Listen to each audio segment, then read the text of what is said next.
The substitute teacher walked into our classroom and smiled a little too calmly. Then she said, "Everyone whose parents are divorced, move to the left side of the room." We all looked at each other, confused. Still, about half the class stood up and moved. I stayed on the right, with the kids whose parents were still together. She nodded, like she was checking something off in her head. "Now," she said, "everyone who has a dog, stay standing. Everyone else, sit down." A few kids on the left sat down. It was getting weird, but we kept following along, because what else were we supposed to do? Then she looked toward the right side.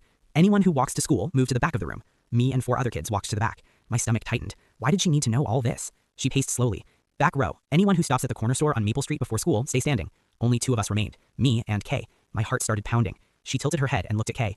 "Kay, sit down if you only go there on Tuesdays and Thursdays."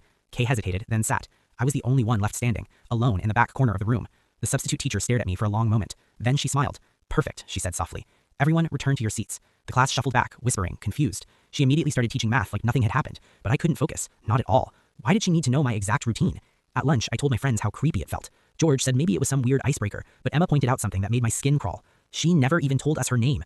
When we came back from lunch, the substitute was gone. Instead, Principal Hilton stood at the front of the room. He looked serious, pale. "Class," he said, "I need to ask you some questions about this morning." He had us recreate everything, where we stood, who moved where. He wrote everything down, took photos with his phone. When it was my turn, standing alone in the back corner, his face went white.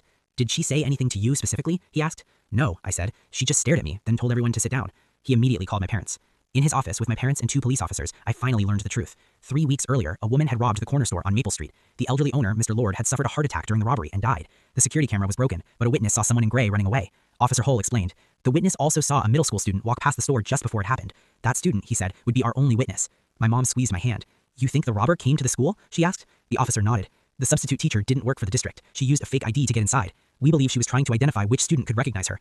My mind snapped back to that morning 3 weeks ago. I walked past that store every day. I remembered someone in gray coming out, counting money. They bumped into me. I hadn't paid attention. I was late listening to music. "Would you recognize them?" the officer asked. Then it hit me. The substitute teacher wasn't just wearing a gray sweater. She was wearing the same gray sweater, same shade, same fit, even the small coffee stain on the sleeve. I'd noticed it when she pointed at the board. "It was her," I said. "The police showed me a security photo from the school entrance that morning. Even with fake glasses and different hair, I knew. Same woman." Officer Hull nodded. "Once she isolated you in that corner," he said, "she knew you were the witness. You're very lucky the principal checked on the classroom. They caught her 2 days later trying to leave the state. Her name was Harley Dunlap. She'd been robbing small businesses for months. She thought if she found me, she could scare me into silence or convince people I was an unreliable witness. She